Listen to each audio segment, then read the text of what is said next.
Assalamualaikum. Sebetulnya dalam banyak hal-hal yang keseharian itu lebih prinsip ketimbang ide kita tentang hal-hal besar. Saya beri contoh, Allah itu Tuhan yang maha kuasa, yang menguasai alam raya ini. Kadang-kadang menjelaskan dirinya itu hanya alladzi at'amahu min ju'. Saya ini Tuhan yang memberi makan kamu saat Anda lapar, saat kalian lapar. Jadi untuk beriman kepada Tuhan yang Maha Esa, kepada Allah, kamu yakin yang memberi makan kamu itu Tuhan. Apapun kecewanya Anda terhadap tetangga, terhadap negara, terhadap mertua, terhadap istri, itu kecewa Anda tidak akan mati. Tapi kalau tidak makan itu mati. Sehingga Allah mensifati dirinya kadang pakai keseharian. Alladzi at'amahu min ju'. Tuhan itu siapa? Yang memberi makan kamu ketika lapar. Tapi kamu untuk syukur itu nunggu punya istri cantik, neriman, gampang diatur, membolehkan poligami. Terus 4 istri itu neriman semua, loyal semua. Itu sombong betul. Mau syukur saja kok repotnya seperti itu. Jadi mau syukur ya ada makanan dimakan. Itu kalau ngantuk ya tidur. Ayatnya wa min ayatihi manamukum billaili wan nahar. Maksud ayat Allah itu tidur. Nah, keangkuhan-keangkuhan ini yang menjadikan kita itu jadi repot hidup itu. Untuk syukur kok nunggu tadi, mertua baik, tetangga baik, istri baik, apa saja di sekelilingnya harus baik. Nah, keinginan berlebihan ini menjadikan kita lupa ada hal-hal yang paling kita butuhkan, yaitu oksigen. Kita boleh nempat di buminya Allah. Alladzi ja'ala lakumul ardo firasya. Bumi kamu tempati enak. Coba kalau gempa, apa artinya istri 4 cantik semua kalau pas digoyang apa? Gempa. Apa artinya kamu jabat? Entah apa saja jabatannya. Kalau bumi likuifaksi, habis kamu. Kiai meskipun dai kondang umatnya jutaan, kalau likuifaksi di panggung hancur. Tapi nikmat-nikmat yang disebut Allah seperti ini kita kaji keseharian. Alladzi ja'ala lakumul ardo mahda. Allah itu yang menjadikan bumi dalulan, yang mudah diinjak. Famshu fi manakbiha, silahkan pakai jalan-jalan. Jadi saya termasuk benar-benar kiai Jawa. Kalau kerennya Kiai Nusantara atau Kiai Indonesia lah. Diajari bapak saya Kiai Haji Nur Salim, diajari Mbah Maimun. Itu Islam itu keseharian. Karena ketika Anda memilih hal-hal yang serius, itu tujuan utamanya nyari ridhonya Allah. Dan ridhonya Allah bisa kamu dapatkan sesuatu yang pasti benar. Misalnya dalam sebuah hadis Sahih Muslim disebutkan, Inna woha la yardo anil abdi idha akalal akla fayahmadahu alaiha aw yashroba syarba fayahmadahu alaiha. Itu redaksinya inna itu sesungguhnya, la yardo juga pakai lam taukid, juga maknanya sesungguhnya. Sungguh-sungguh Allah sangat ridho ketika seorang hamba itu makan ketika sesuap nasi dia muji Allah, ketika minum seteguk nasi dia muji Allah. Itu kalau orang diridhoni Allah itu wali betul. Itu untuk jadi wali itu gampang. Kamu makan ridho, kamu nginjak buminya Allah ridho seneng, kamu hidup keseharian aman seneng. Nah ini supaya sampean kita semua lah, kita semua ngaji betapa panduan Rasulullah untuk menggapai ridho Allah itu banyak yang keseharian sekali. Saking kesehariannya banyak dalam hadis dan itu sahih. Nabi menyebut hal-hal yang keseharian. Hatta ma tas'alu fi fimra'atika. Kamu punya uang, kemudian istri kamu bisa makan, itu ibadah. Bahkan sebagian ibadah itu dicontohkan Nabi yang akhirnya diprotes sahabat. Yaitu wa fi buti ahadikum sedekah. Kamu menggauli istri kamu itu ya sedekah. Sampai sahabat bilang, yang benar ya Rasulullah. Ayati ahaduna syahwatahu wa huwa lahu ajrun. Masa urusan biologis, urusan syahwat kemudian dia dapat pahala. Nabi menjawab, alaysa lawadu'aha fi haramin akana alaihi wisrun. Bagaimana kalau dia meletakkan ke yang tidak benar, itu kan dosa. Nah, hal-hal seperti ini yang saya ingin teman-teman semua lah, semua. Saya juga agak ingin ngaji demi Anda juga agak ingin. Itu dosa sekali ngaji kok, pesanan kelompok tertentu itu gak boleh. Islam itu untuk semua, jadi ya cuma karena di depan saya jenengan ya seakan-akan jenengan korbannya. Itu ada ilmunya dalam usul fikih itu. Jadi orang itu harus ngaji usul fikih. Nama yang disebut, mungkin Mas Sufyan masih ingat zaman ngaji usul fikih. Nama yang disebut itu tidak jaminan sebagai prioritas perintah. Jadi misalnya gini, kebetulan yang di depan Nabi itu Abu Dzar, Nabi ya bilang, ya Aba Dzarin ini uhibbuka misalnya, atau ya Mu'ad ini uhibbuka, atau ya Aba Hurairah ini uhibbuka misalnya. Banyaklah riwayat yang Nabi nyebut ya Aba Dzarin, ya Mu'ad, ya Aba Hurairah. Kemudian misalnya Nabi meneruskan khitab, ini uhibbuka, saya mencintai kamu, fakul dubur sholatin, atau sebagian riwayat disebut fala tada'anna dubura kulli sholatin, Allahumma inni ala dzikrika wa syukrika wa husni ibadatik. Saya mencintai kamu, siapa saja. Mu'ad bisa, Abu Dzar bisa siapa? Saya mencintai kamu, mohon kalau habis sholat kamu jangan lupa wiridan Allahumma a'inni ala dzikrika wa syukrika wa husni ibadatik. Ya Allah, tolong kami permudah supaya mudah ingat engkau. Anda tidak bisa mentang-mentang, wong nama saya Parmin, nama saya Purnomo, itu yang diperintahkan Mu'ad misalnya. Jadi yang disebut satu, tapi khitab itu untuk siapa saja. Saya teruskan ya. Jadi saya mohon semua kita melakukan kebaikan itu, kalau dalam kaidah fikih disebut al yakin la yuzalu bisyak. Banyak kebaikan yang kebenarannya itu 100%. Tidak punya efek samping ke pihak lain, ke kelompok lain, ke komunitas lain.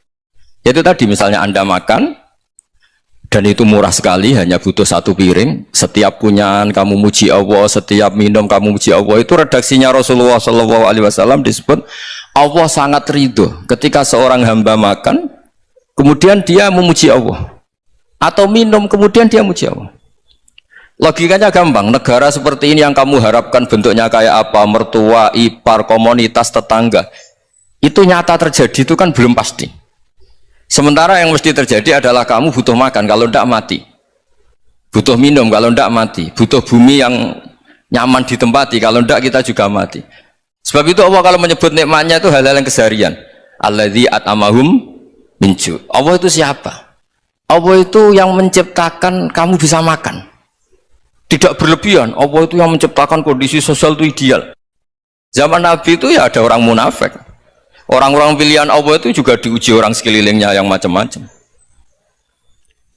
Semua diuji sesuai konteks zaman dan waktu.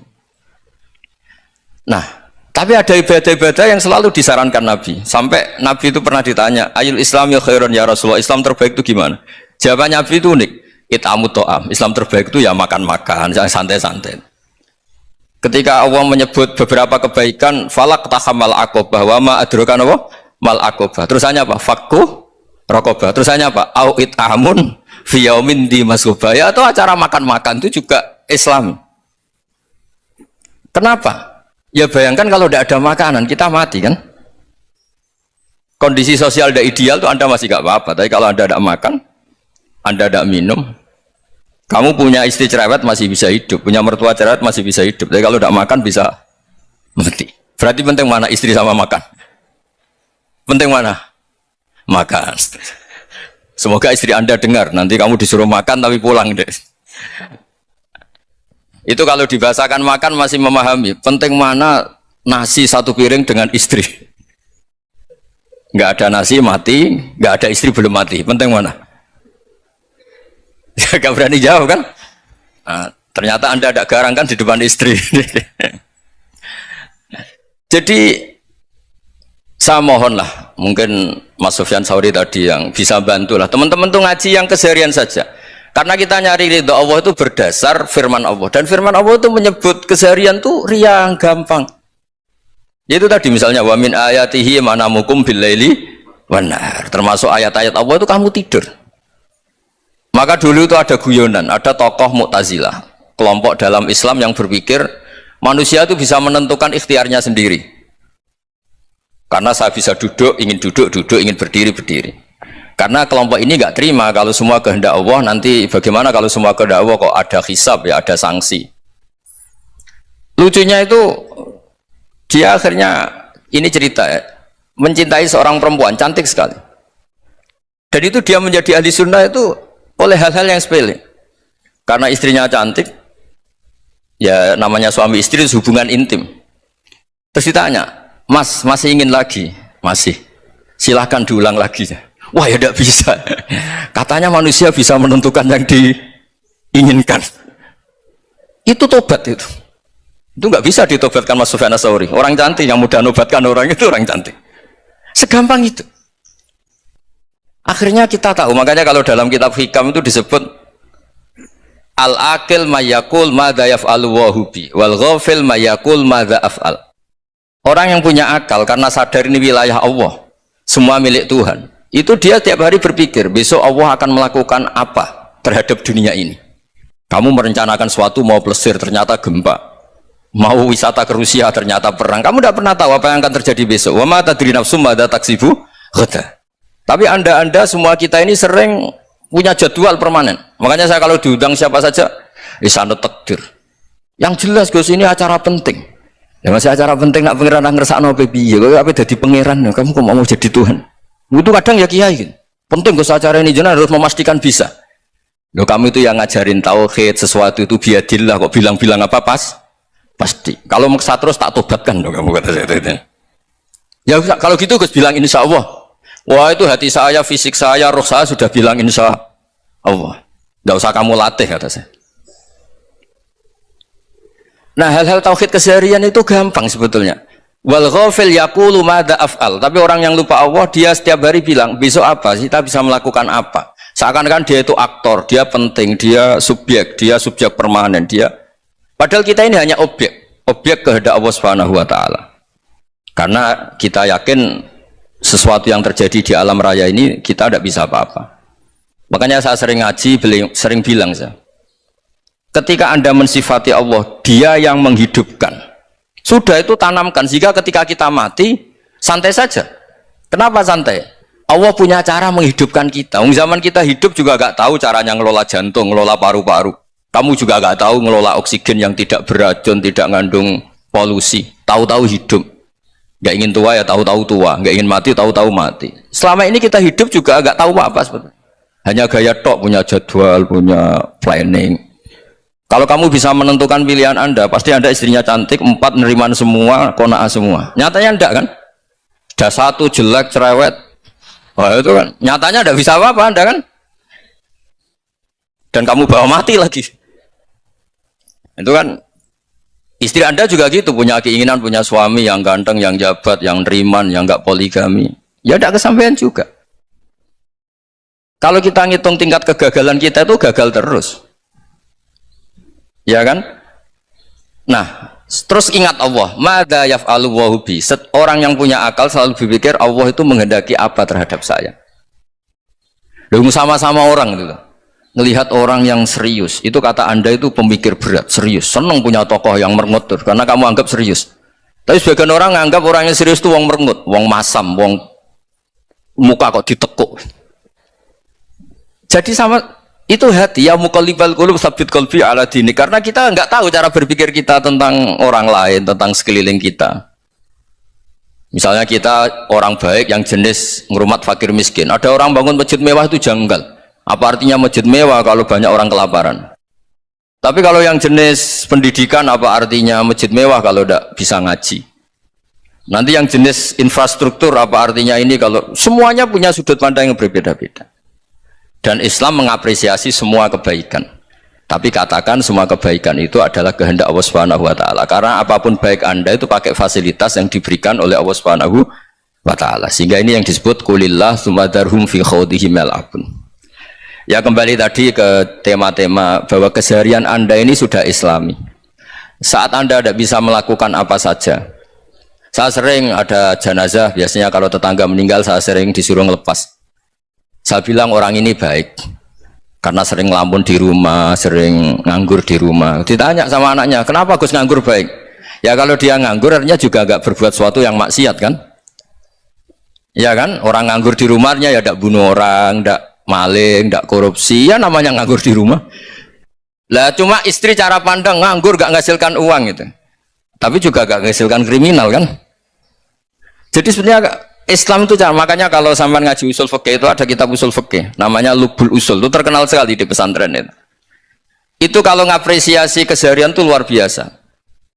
Izma min mubahin illa wa yatahaqqaqu bihi tarku haramimma. Karena keseharian yang mubah saat Anda lakukan itu ada kehebatan yang luar biasa, yaitu meninggalkan haram. Makanya dulu banyak orang-orang alim ketemu temannya itu guyon sampai semalaman. Itu biasanya yang semangat Islam itu kiai kok udah tahajud, kiai kok udah witir.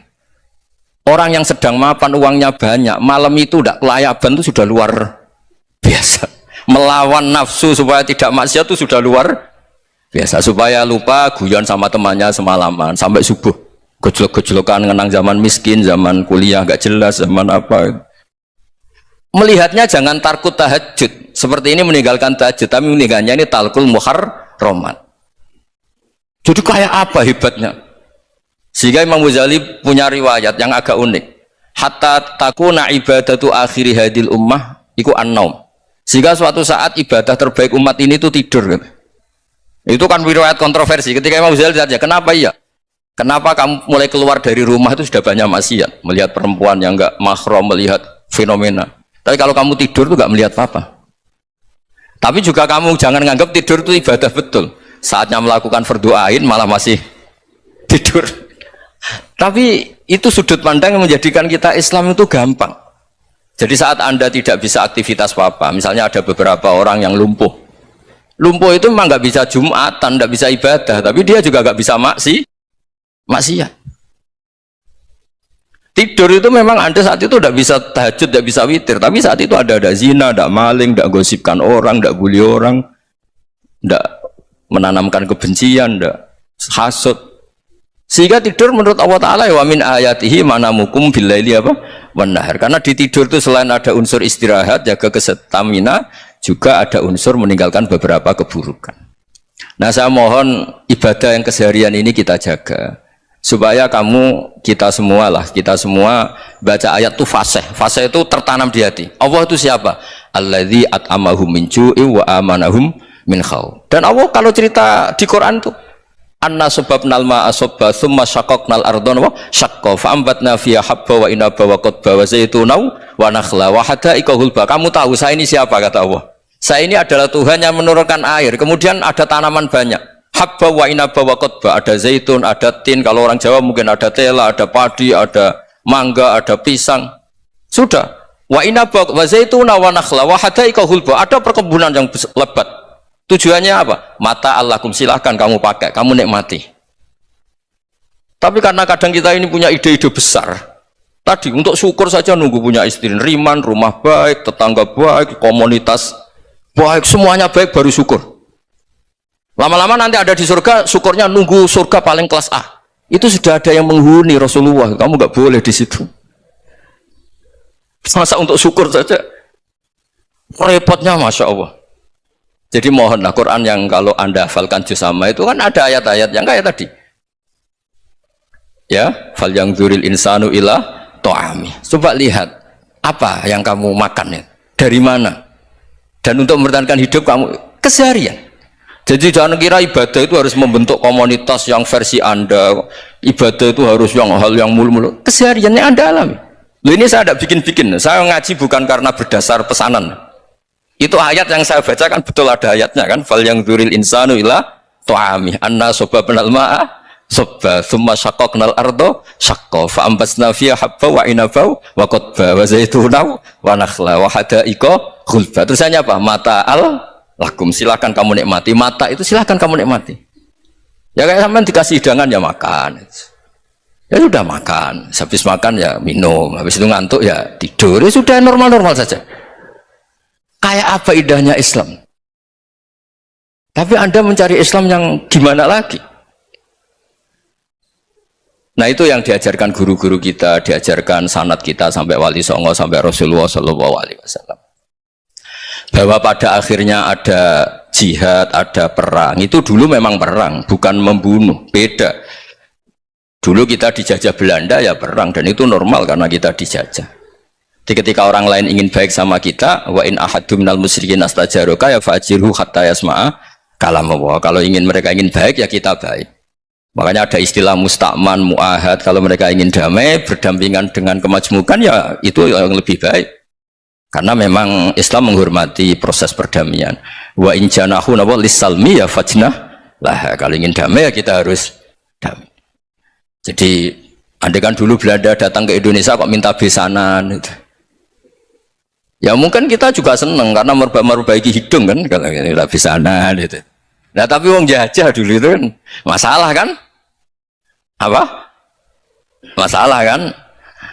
Jadi saya mohon ya, jadi apa ya? Makanya saya tadi minta sama Bapak Kadensus kemarin juga pernah main ke saya. Jangan sering ketemu saya ini sudah uzlah, saya ini sudah mau daftar jadi resi. Saya itu kemarin di muktamar juga agak datang, acara di Jogja juga sudah. Karena memang keluarga saya dulu itu bahasa ya, bapaknya bapak saya itu gak keluar rumah itu puluhan tahun. Memang punya adat uzlah. Ya makanya ngaji saya ngaji aja yang gampang-gampang aja, yang nggak orderan, yang nggak pesenan ngaji aja dulu yang gampang. Saya ikhlas, yakin betul saya ikhlas. Ikhlas itu menurut saya itu roh. Orang nggak ikhlas menurut saya itu orang aneh. Ikhlas itu gampang, sudah saya bilang. Kalau kamu yakin ilmu itu milik Allah, ngasihkan juga ikhlas itu milik Allah. Apa sih yang kamu punyai sehingga kamu tidak ikhlas? Uang milik Allah, energi kita milik Allah, bumi milik Allah. Kemudian kamu merasa memiliki. Merasa memiliki itu kalau dalam ilmu tasawuf sudah kesalahan kan? Bagaimana Anda punya? Coba tahu-tahu tanah itu kok milik Anda? Karena saya beli, saya beli dari orang, dari Zaid. Padahal yang asli punya itu Allah. Apa benar kamu pernah beli sama Allah? Zaid ini pemilik nisbi, pemilik yang enggak sebenarnya kan? Ya enggak? Yang benar-benar pemilik itu Allah. Kok kamu ngerasa itu bumi kamu itu atas nama apa? Coba. Milik kan harus beli atau dikasih. Enggak semua kan? Nah, makanya terfamshu fi manakibiha, dan Allah menyebutnya, sudah saya ini yang menciptakan bumi. Waladzi ja'ala lakumul arda dhalulan. Dan Allah menyebutnya sederhana, famshu fi manakibiha, silakan jalan-jalan. Terusannya apa? Wa kulu mirizki, silahkan makan-makan. Jadi Islam itu ya makanya kiai-kiai itu ada acara makan, sampai ada guyonan fikuli makanin makan di setiap tempat ya makan. Nggih ngoten guys, pokoknya sing gampang-gampang mawon nggih. Nggih Mas Sufyan nggih sing gampang-gampang mawon nggih. Assalamualaikum warahmatullahi wabarakatuh. Perasaan saya juga seluruh ulama di dunia, saya ulang lagi, perasaan saya juga seluruh ulama di dunia, bahwa Islam masuk itu macam-macam sebabnya. Dulu kita tahu, kita sebagai warga Indonesia, Islam masuk itu ya dibawa orang yang agak kedunian, ya kayak jenengan lah kira-kira itu. Ya kayak mbak-mbak ini, ya agak-agak mata duitan itu. Karena kita tahu rata-rata ahli sejarah mengatakan Islam di Indonesia dibawa kiai apa pedagang. Pedagang tuh nyari uang apa nyari dakwah kira.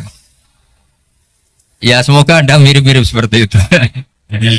Ya jadi nyari uang karena ada nurani Islam sehingga tetap saja membawa Islam. Saya tidak tahu Islam Anda ala apa, tidak tahu, pokoknya mau ngaji ya berarti Islam ala ahli sunnah apa? Wal jamaah. Jadi ini penting saya utarakan bahwa Islam itu agama yang mudah difahami, sehingga dibawa pedagang saja ya kasil gitu. Dibawa orang yang kedonyan gak jenengan juga kasil gitu. Dibawa orang baik ya kasil, dibawa orang broken juga kasil. Ini penting saya utarakan karena saya ngaji di mana-mana bilang ciri utama kebenaran absolut adalah kebenaran yang bahkan orang gak benar saja bisa bawa. Tapi bukan berarti saya dukung Anda tidak benar, kan sudah tidak benar dulu sebelum kenal saya. Tapi nggak apa-apa, nggak benarnya umat Islam insya Allah dimaafkan sama Allah Subhanahu. Ya asal tobat maksudnya. Nah ini saya beri satu konstruksi pikiran yang saya sering utarakan di ngaji saya. Sampai sekarang saya coba saat tes ini kan di kampus ya, di apa bacanya ini Kim University yang global leader apa in the world itu. Ini keren lah, jadi acara ilmiah kita ditakdir di gedung apa? Kampus, gedung universitas di begini. Kalau 1 ditambah 1 2 itu namanya hakikat. Ciri utama hakikat adalah siapapun akan menerima. Saya sekarang tanya sama Anda, kira-kira 1 tambah 1 2 itu musuh Anda pun mengatakan 2 apa tidak? Ya. Pekerja Korea ya bilang 2, rektor Al-Azhar juga bilang 2. Kamu yang sekarang sedang mungkin sebagian broken sama istri juga bilang 2. Istri kamu yang mangkal sama kamu juga bilang 2. Yang cemburu ya bilang 2, yang dicemburuin juga bilang 2.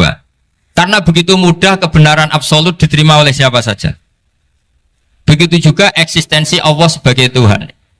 Itu mudah diterima oleh siapa saja. Sehingga pembawanya tidak perlu seorang kiai atau gus atau mubalek atau ketua muin, enggak. Cukup karyawan pekerja apa? Korea. Karena kebenaran absolut itu kebenaran yang mutlak. Siapa saja yang waras pasti ngakui. Kira-kira orang yang berpikir sehat pasti berpikir begini, ini yang diajarkan Quran. Bumi ini kadung wujud, sudah wujud kadung wujud, punya eksistensi. Mungkin nggak sesuatu yang wujud kemudian disebabkan oleh sesuatu yang nihilisme, yang tidak ada. Mungkin enggak? Enggak mungkin. Yang namanya penyebab itu harus sesuatu yang wujud. Di mana-mana penyebab itu harus punya eksistensi. Karena langit dan bumi ini kadung wujud, pasti penyebabnya adalah wujud. Karena wujud penyebab harus bersifat super. Lah bersifat super ini oleh ulama dikatakan wajibil wujud. Itu akal siapa saja akan terima. Cuma kemudian setelah nerima itu orang macam-macam cara berpikir. Mungkin orang Jawa dulu bilang itu Sahyang Widi. Kalau orang sini mungkin bilang apa itu? Dewa atau apa ya? Nggak tahu saya itu. Karena itu yang teman sampean, enggak teman saya itu. Tapi yang jelas begini, ini konstruksi ini harus kita jaga. Nanti saya bacakan teks hadisnya. Kebenaran sejati ciri utamanya adalah ada absolutisme, ada kebenaran mutlak. Ciri utama kebenaran mutlak adalah diakui bahkan oleh siapa saja, termasuk oleh orang fasik. Orang fasik itu orang nggak benar. Misalnya ada imam masjid besar Istiqlal, ditanya 1 tambah 1 bilang apa? 2. Nanti kira-kira yang lonte juga bilang apa? 2. KPK juga bilang koruptornya yang ditangkap 2. Nah, eksistensi Allah sebagai Tuhan ini kebenaran yang absolut. Maka agama ini juga boleh diterima oleh siapa saja, termasuk oleh orang fasik, orang nggak jelas. Ini penting saya utarakan karena sekarang marak kelompok yang mengatakan orang Islam kalau zina menjadi tidak muslim, orang Islam kalau korupsi menjadi tidak muslim, salah sedikit tahlilan jadi kafir, percaya wasilah jadi itu tidak benar seperti itu. Karena kebenaran eksistensi itu kebenaran yang nggak bisa diganggu gugat. Seperti Anda ini kan warga Indonesia. KPK ya warga Indonesia, koruptornya juga warga. Apa setelah dia korupsi lalu tidak warga Indonesia? Tetap warga. Orang yang meyakini kalimat tauhid setelah dia salah, apa terus tidak tauhid? Kan tetap ya? Maka dia tetap Ini penting saya utarakan. Kalau seorang warga Indonesia yang koruptor, yang macam-macam saja tetap warga Indonesia, padahal banyak kesalahan. Karena status warga Indonesia adalah status yang permanen. Begitu juga status muslim adalah permanen bagi siapa saja yang melafadzkan la ilaha illallah Muhammadur Rasulullah. Kita tidak bisa mengkafir-kafir mereka. Itu juga yang sering dipesankan dan jadi ciri khas ulama ahli sunnah wal jamaah, tidak mengkafirkan orang Islam meskipun melakukan dosa besar. Soal dia salah nanti masuk neraka ya silakan saja, saya ada ikut, paham ya? Sampai bisa mencoba. Tapi tetap saja dia muslim. Analoginya tadi. Analoginya gampang sekali tadi. Orang Indonesia yang salah itu tidak akan merubah statusnya sebagai warga Indonesia. Karena ya memang dia berstatus warga Indonesia. Orang Islam yang sudah melafadzkan syahadat maka menjadi muslim. Saya di mana-mana berkampanye, berfatwa. Orang kafir yang 70 tahun kafir, sekali melafadzkan kalimat tauhid, itu menjadi muslim apa tetap kafir? Muslim. Masa kita yang Islam terus, yang kalimat tahlil la ilaha illallah, kemudian menjadi kafir karena kalimat itu? Itu faham aneh apa aneh? Wong yang kafir saja menjadi muslim karena kalimat tauhid, yang Islam menjadi kafir juga karena kalimat. Ini ngajak apa-apaan? Ya ngajak goblok-goblokan, kira-kira kan gitu. Ini penting saya utarakan karena ini penting. Nah, setelah kamu yakin tauhid, ciri utama tauhid itu apa? Menstatuskan sesuatu sebagaimana hakikatnya. Misalnya bumi Korea, ini statusnya tetap buminya apa? Maka dari awal saya husnudzon sekali sama Allah Subhanahu wa taala bahwa suatu saat di bumi mana saja itu ada tahlil. Enggak ngira kan ada ateis di sini, bumi ateis kemudian ada tahlil, ada sakduna, ada macam-macam. Karena kita ketika sholat, makanya saya tadi janji akan memaknai kalimat-kalimat yang sering Anda baca ketika sholat. Di sholat saat ada itidal ngendikan apa? Rabbana lakal hamdu, ayo dibaca, mil'us samawati wa mil'ul ardi wa mil'u ma syi'ta min syai'im ba'du. Sama nani secara tradisi pesantren, Rabbana do pangeran kita, laka iku kaduwe panjenengan alhamdulillah segala puji. Engkau punya segala puji. Mil'us samawati, yang pujian itu memenuhi langit. Tentu langit itu penuh dengan pujian. Semua malaikat bertasbih, bertahmid. Karena malaikat tidak ada yang kerja di pabrik, itu tasbih terus gitu. Gak ada yang nyari uang, gak ada yang cari won ya. Apa won ya kalau bahasa? Kalau di sini nggak kiainya aja nyari uang. Terusannya apa? Wamilul ardi, dan pujian itu memenuhi bumi. Korea termasuk bumi Allah apa enggak? Jadi saya sudah menduga suatu saat Korea itu ya penuh dengan pujian. Dan ini betul. Siapa yang ngira kalau di bumi Korea ada yang ngapal lagu Sakduna itu? Itu lagu kesayangan guru kita semua, Kiai Haji Maimun Zubair. Gak ada yang ngira. Siapa yang ngira kalau di sini ada ngaji seperti ini? Di Rusia juga sama. Uni Soviet itu negara ateis. Tapi lama-lama pecah karena glasnost itu dan perestorika itu. Kemudian menjadi pecahan-pecahan negara muslim. Ada Uzbekistan, Tajikistan, Ceknya, semuanya menjadi negara apa? Muslim. Karena dari awal lakal hamdu mil'us samawati wa mil'ul ardi, dan pujian itu pasti memenuhi langit juga memenuhi bumi. Kalau Anda baca itu di Indonesia mungkin wajar, di Indonesia banyak acara-acara seperti ini. Tapi kalau di Korea ternyata benar. Dan Anda ini kalian semua termasuk pembuktian benarnya wa mil'ul ardi. Keren kan teman? Oh keren sekali, bukan sekedar keren, keren sekali. Makanya saya jarang diundang pengajian mau, tapi diundang di Korea mau. Tapi saya ada niat datang undangan. Memang saya ingin datang. Jadi ya karena itu. Ini bentuk penghormatan saya. Bentuk penghormatan saya bahwa pada akhirnya benar-benar lakal hamdu mil'us samawati wa mil'ul ardi. Jadi Anda tidak perlu pesimis. Dulu Indonesia juga seperti itu. Banyak Buddha, Hindu, semacam ateisme. Kemudian berkatnya para ulama sekarang jadi negara yang mayoritas Muslim. Korea, barokahnya orang-orang kedonyan seperti ini banyak Islam gitu. Nggak apa-apa, karena sebagian agama Islam, sebagian sejarah ditulis di bawah pedagang-pedagang Gujarat. Kira-kira orang Gujarat ke Indonesia dulu yang namanya pedagang cari apa? Uang. Tapi namanya orang Islam, hatinya tetap adanya tauhid. Nyari uang ya tetap sambil dakwah. Kalau yang ke Korea langsung kiai mungkin tidak seramai ini Islam. Karena kalau kiai datang langsung dicurigai jadi misionaris, jadi ribet malah. Tapi kalau sampean nggak ada yang curiga, namanya pekerja saja nyari uang. Dan itu memang fakta. Cuma kadang ya sadar terus ya bagus lah seperti itu. Nggak apa-apa. Maksud saya ini saya memberi support, memberi tasjek bahwa Allah itu luar biasa. Jadi kalau ingin menyebarkan agamanya macam-macam. Kadang kiai tidak bisa mengislamkan orang, itu anak-anak mahasiswa pacaran, itu banyak yang pacarnya itu masuk Islam. Tapi sampean jangan bilang pacaran halal, ya tidak pernah halal. Tapi Allah kalau menghendaki memberi hidayah itu jalannya macam-macam. Ada yang lewat kerja, coba yang bayangkan ada tahlilan di Korea itu semua kiai tidak pernah bayangkan. Tapi setelah banyak pekerja di sini, kemudian mereka insaf atau sedang insaf, tidak tahu ini. Sampai kapan insafnya juga tidak tahu. Tapi yang jelas ini hebat. Ini apa? Hebat. Tahu-tahu ya seperti ini. Makanya iman saja Rabbana lakal hamdu mil'us samawati wa mil'ul ardi. Masih ditambahi wa mil'u ma syi'ta min syai'in ba'du. Karena Allah itu zat yang tidak terperikan, zat yang tidak terbatasi. Maka pujian di langit dan bumi ini masih kurang. Masih ada apa saja yang nanti akan dipenuhi oleh pujian kepada Allah Subhanahu wa ta'ala. Wa mil'u ma syi'ta min syai'in ba'du. Dan pujian kepada engkau ya Allah akan memenuhi semua ruangan yang engkau kehendaki. Mungkin suatu saat negara-negara yang sekarang yang paling minim Islam itu di Amerika Selatan, kayak di Argentina dan sebagainya, itu nanti suatu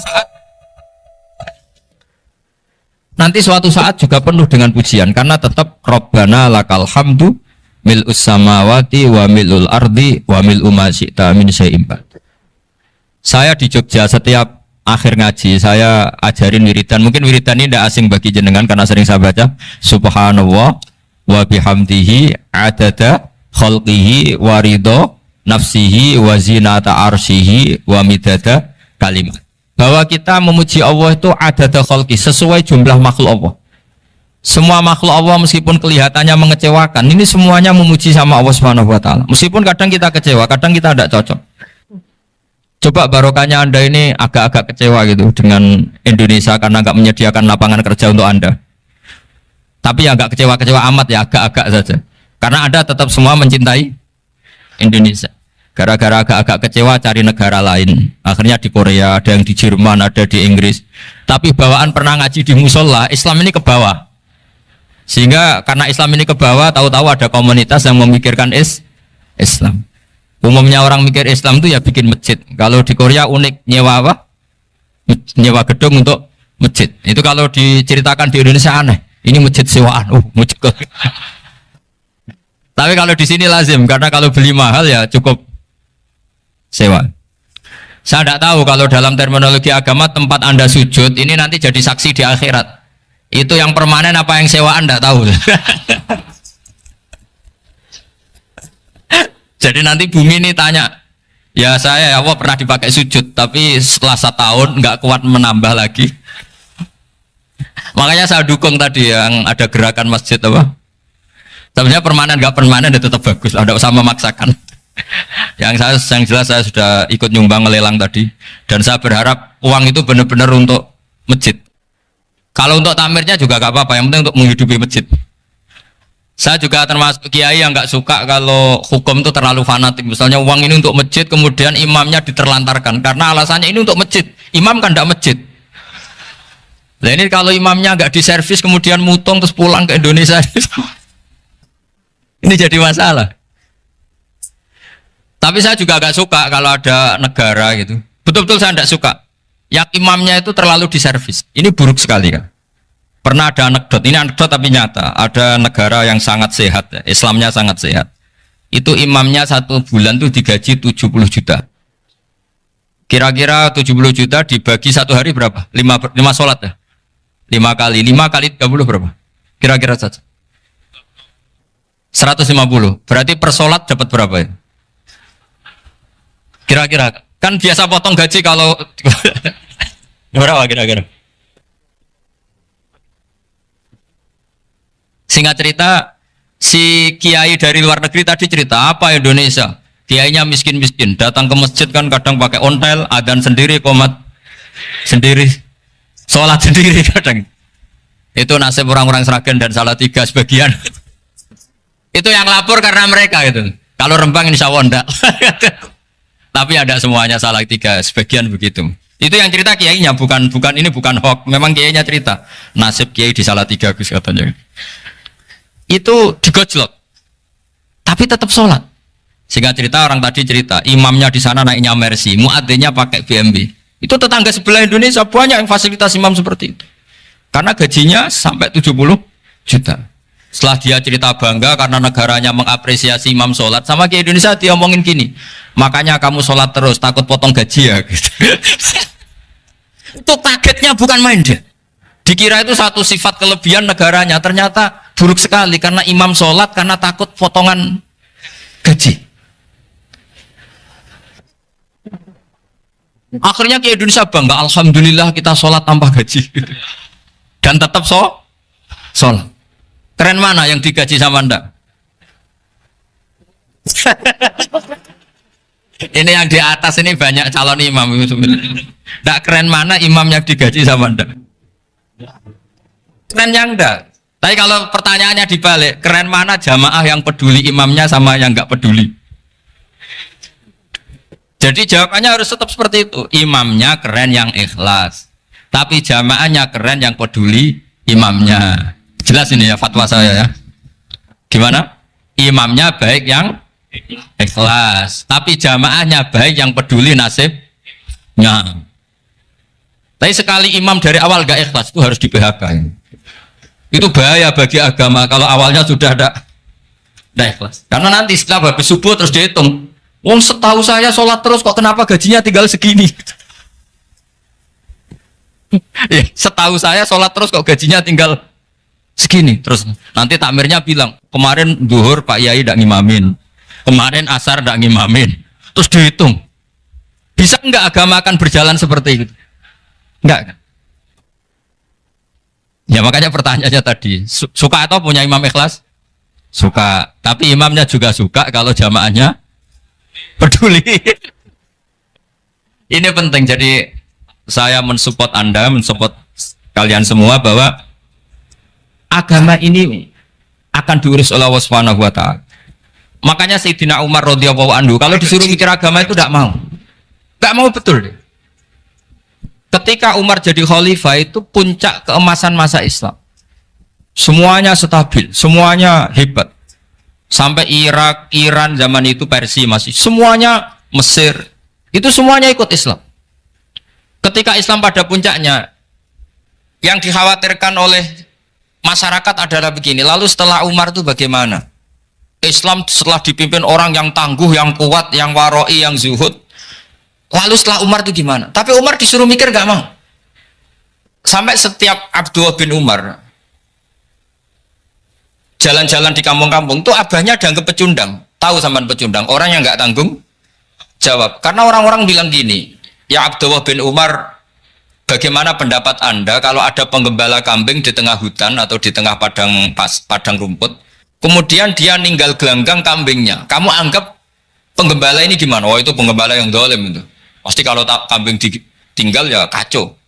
Apalagi nih umatur Rasulullah Shallallahu Alaihi Wasallam. Ini abah kamu tidak pernah wasiat, tidak pernah ngatur suksesi. Lalu Islam setelah dia bagaimana?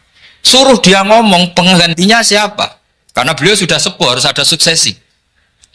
Akhirnya Abdullah bin Umar lapor ke Umar. Ini gimana abah orang mengkomplain begini, begini, begini.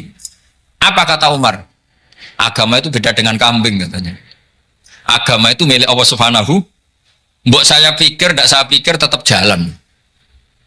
Nah ini terbukti, jangan ulama ya ndak, mufti ya ndak, tapi bisa menjalankan agama. Kalau agama sampean pikir malah rusak, sudah pokoknya lakukan saja, tidak usah dipikir. Akhirnya betul, karena agama ini milik Allah. Soal kita serius memikirkannya itu karena khidmah, karena kita ingin berbakti pada agama. Tapi Anda tidak boleh berpikir kalau agama ini butuh pemikiran Anda. Beda loh ya. Kita khidmah agama serius karena kita ingin mengkhidmai agama. Tapi agama ini tidak pernah butuh kita. Karena agama ini akan diurus oleh Allah Subhanahu. Coba pas sampean kecil, orang jilbaban di Indonesia itu banyak apa banyak sekarang? Banyak sekarang. Kiainya mutu orang dulu apa mutu orang sekarang? Tapi perkembangan Islam itu ramai sekarang apa ramai dulu? Ramai sekarang. Islam menyebar di seluruh dunia itu zaman Wali Songo, zaman sampean keren mana? Keren sekarang. Kualitas solehnya sampean sama Wali Songo? Wali Songo. Ini betul. Karena agama ini diurus oleh Allah Subhanahu wa ta'ala. Maka kata Sayyidina Umar, agama ini innallaha ta'ala yakhfadhu dinah. Innallaha ta'ala la yudhi'u khilafatahu waladina. Allah itu tidak akan menyia-nyiakan agamanya. Ini terbukti. Agama ini pernah dipimpin orang terbaik di dunia, yaitu Rasulullah Shallallahu Alaihi Wasallam. Ketika beliau intakola ila rofiqil ala, ketika beliau pindah ke alam sana, diteruskan oleh sahabat yang tentu jauh di bawah Rasulullah. Diteruskan tabiin, diteruskan para wali songo, diteruskan sayang sampean yang jauh di bawah wali songo, sejauh-jauhnya. Tapi agama jalan sampai Korea. Agama jalan sampai apa? Dulu Wali Songo itu hanya sampai Mojokerto, sampai Tulungagung. Di bawah sampean, Kelayaban sampai mana ini? Korea. Coba kalau Allah tidak ngurus, nggak bisa. Yang gerakkan hatinya sampean peduli sama masjid siapa? Allah Subhanahu wa ta'ala. Yang menggerakkan hati sampean peduli sama agama siapa? Allah. Tapi yang menggerakkan sampean ke Korea apa? Uang kan?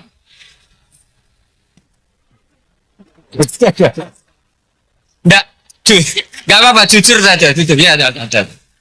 Santai aja. Ini bagian dari keramatnya jenengan. Niatnya nggak bener, tapi dibenerin Allah di sini. Dari awal niatnya kan uang gitu. Tapi setelah di Korea dibenerin Allah. Mbok ingat agama. Gitu. Keren kan?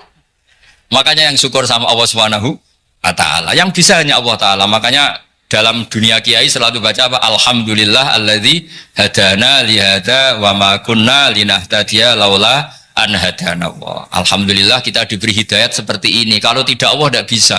Sudah mata duitan, kadang istri ngomel, mertua tidak percaya. Sudah setengah-setengah broken gini saya tahu sampai ke Korea itu karena broken pas saking sayangnya keluarga. Potensinya hanya dua. Dibela-belain kerja demi keluarga atau agak broken maka ke sini. Tapi apapun potensi itu tetap baik. Itu takdir sudah, itu takdir tidak usah dibicarakan. Semua itu apa? Karena orang kalau sedang rukun ya tidak mau tukaran, kalau sedang tukaran ya tidak mau rukun. Itu sudah semuanya takdir. Kata bapak saya dulu kalau ada orang mau jualan tanah, Pak Yai tanah saya mau saya jual. Ini gimana? Padahal ini tanah warisan. Kata bapak, nak waya adol ya adol. Memang ini saatnya jual ya jual saja. Nanti kalau kaya saatnya beli ya beli saja. Karena kalau sudah saatnya jual mau beli ya nggak mungkin kan? Mau memang saatnya jual. Kalau sudah kaya kan nggak mungkin jual tanah. Saatnya beli. Maka semoga masalah di keluarga sampean ya masalah musiman. Maksudnya yang tukarannya ini musiman, yang rukunnya permanen. Jangan tukarannya permanen, rukunnya musiman. Setelah melihat yang lebih cantik, katut babon, nggak tahu saya kata. Nah ini semoga katut masjid ini bagian dari kafaroh sampean itu. Jadi kafaroh kesalahan-kesalahan di sampean. Ini penting saya utarakan karena agama itu beda. Agama ini diurus oleh Allah Subhanahu. Jadi kita mengerahkan pemikiran itu bukan karena kita akan menyelamatkan agama ini, tidak. Agama ini diselamatkan oleh Allah Subhanahu wa taala. Coba kayak apa Uni Soviet kuatnya itu. Mengkooptasi supaya orang semuanya ateis, semuanya komunis. Itu 100 tahun Uni Soviet begitu. Tapi orang-orang Uzbek, Ceknya, Tajikistan tetap mengajari anak-anaknya tauhid. Itu ada yang cerita itu sampai mengajarkan tauhid itu di bawah tanah, di basement. Tapi Allah menghendaki Rusia itu Uni Soviet jatuh. Ketika jatuh, negara-negara ini langsung menjadi negara Islam, yaitu Uzbek, Tajikistan, Ceknya. Mungkin gak mereka langsung menjadi negara Islam, andai kan saat menjadi Uni Soviet benar-benar menjadi ateis. Gak mungkin kan? Karena saat dikooptasi Uni Soviet, akidah mereka tetap tauhid, cuma gak berani muncul. Artinya apa? Uni Soviet gak bisa menghabisi Islam. Kurang kerennya Uni Soviet zaman itu. Bisa gak menghabisi Islam? Gak bisa. Donald Trump dulu termasuk Islamfobia, tapi setelah dia anti-Islam malah orang Amerika demo supaya memperhatikan Islam. Nggak bisa. Makanya Korea pun nggak bisa menghabisi Islam. Kalau sampean menghabisi Islam sendiri bisa, karena terus nggak mau sholat, nggak mau zakat itu sampai. Tapi sampean tahu yang Islamnya habis, Islam tetap baik-baik saja. Makanya ini penting saya utarakan supaya kamu pede bahwa agama ini pernah dibawa orang yang pedagang. Ya soal ada sebagian pendakwah yang ikhlas ya banyak, tapi sejarah yang gampang kita lihat adalah Islam itu dibawa oleh apa? Pedagang Gujarat, pedagang India. Nggak apa-apa, sejarah itu meskipun sebagian menentang nggak apa-apa, tapi sejarah itu tetap ada. Pasti sebagiannya memang seperti itu, dan itu tidak masalah. Saya ulang lagi, itu tidak masalah. Coba dulu pemain bola kalau di Inggris itu kalau mau sholat susahnya bukan main. Apalagi kalau mau puasa. Kalau di sini kerja puasa katanya mati lu kalau apa? Puasa. Kalau mau sholat katanya dicari mana ini berhalanya kok. Kata orang-orang ateis kan gitu, dicarikan patungnya kali ini sholat kok gak ada patungnya ini gimana ini. Ya ngalamin gitu. Tapi Allah Maha Kuasa. Banyak investor mana itu Dubai atau Qatar yang tertarik investasi di dunia bola. Kayak Sulaiman Al-Fahim makanya beli Manchester City. Itu sekarang pelatihnya negara orang sholat gak berani, bahkan di tengah stadion dibangunkan masjid. Kalau sampai daftar jadi muadzin bisa. Apa nyanyi Sakduna di sana juga bisa. Dulu Aljazair bencinya bukan main. Apa Perancis sama orang Islam itu bencinya bukan main. Barokahnya Zidane pemain bola dan juara dunia, terus Zidane turunan Aljazair. Akhirnya orang Perancis itu mencintai Islam, itu barokahnya sepak bola. Allah punya sekian cara untuk mengenalkan Islam. Di Prancis dikenalkan lewat pemain sepak bola. Nah di Korea ini yang agak unik, dikenalkan lewat pecinta WoW. Saya jamin ini tidak apa-apa, sudah tidak apa-apa, sudah aman. Jamin aman. Pokoknya alhamdulillahilladzi hadana lihada wa ma kunna linahtadiya laula an hadana. Karena agama ini dibawa oleh Allah Subhanahu wa taala, yang menjaga juga Allah Subhanahu wa taala. Sama tidak usah khawatir. Kalau ada kelompok tertentu yang mengkhawatirkan Islam, sekarang Islam bahaya gini-gini, itu kurang roja, itu kurang optimis itu. Harapannya sama Allah tipis, harus ngaji lagi. Agama ini limangka nayarjuwa hawal yaumal akhir. Agama ini bagi yang terus-menerus berpengharapan kepada Allah Subhanahu wa taala. Agama ini limangka nayarjuwa, coba bahasa Arabnya roja, yarju, rojaan. Maknanya harapan. Jadi agama ini bagi yang selalu berpengharapan, bukan yang pesimis, bukan yang hati kecil, apalagi yang tukang putus asa. Coba agama ini begitu luar biasa, dibawa orang yang macam-macam. Di Perancis dibawa oleh pemain apa? Bola. Ada masjid di Inggris itu ya dibawa mahasiswa-mahasiswa itu yang dulu sebagian yang nggak pernah ngaji, setelah di Inggris bikin komunitas pengajian. Di Korea dibawa itu di pecinta apa? Tapi lama-lama cinta Tuhan. Karena ya memang sebenarnya sudah cinta Tuhan. Cuma ya cara cinta ini nunggu punya uang Ya sudah, alhamdulillah seperti ini sudah luar biasa sudah. Insya Allah diterima oleh Allah Subhanahu wa taala. Saya selalu berharap semoga ini tetap satu bukti bahwa Allah itu harus kita sembah di mana-mana. Karena tadi Allah akan selalu Rabbana lakal hamdu mil'us samawati wa mil'ul ardi wa mil'u ma syi'ta min syai'in ba'du. Bahwa pujian kepada Allah akan selalu memenuhi langit dan memenuhi bumi. Bumi Korea termasuk buminya Allah. Makanya pegangan yang saya minta sama pengurus untuk di-share adalah Dawi Rasulullah Shallallahu Alaihi Wasallam. Mungkin nanti panitia harus mengeser itu. Ini Musnad Ahmad, riwayat dari Imam Ahmad. Al-Bilad bila dua. Sudah punya? Nanti di-share ya yang gitu. Al-Biladu bila dua. Bahwa negara hakikatnya adalah negara Allah. Wal ibad ibadullah. Semua hamba hakikatnya adalah hamba. Di hadis itu fahaitsuma asabta khairan fa'akim. Kapan saja kamu menemukan kebaikan di tempat Anda berdomisili, fa'akim, kamu tidak apa-apa di sini. Kamu di sini dapat uang, dapat masjid, dapat sewa masjid. Tidak tahu sewa apa permanen, pokoknya itu bagus gitu. Buminya dirayu, bumi meskipun ini nggak permanen, tapi tetap jadi saksi loh ya. Harus ada kompromi ini. Karena kalau dengar orang Indonesia jadi aneh, masjid kok nyewoi. Tapi aneh di Indonesia, ada aneh di sini, sampean tenang saja. Tentu malaikat pencatat di sini juga sudah tahu kalau sebagian masjid itu sewaan. Jadi ya ada eskal-eskal amat lah, sudah nggak janggal-janggal amat karena kondisional Jadi saya nanti minta panitia supaya mengeser tadi hadis riwayat siapa Imam Ahmad bin Hambal yang diriwayatkan oleh salah satu minal asroh al mubasysyirina bil jannah, yaitu Zubair bin Awam.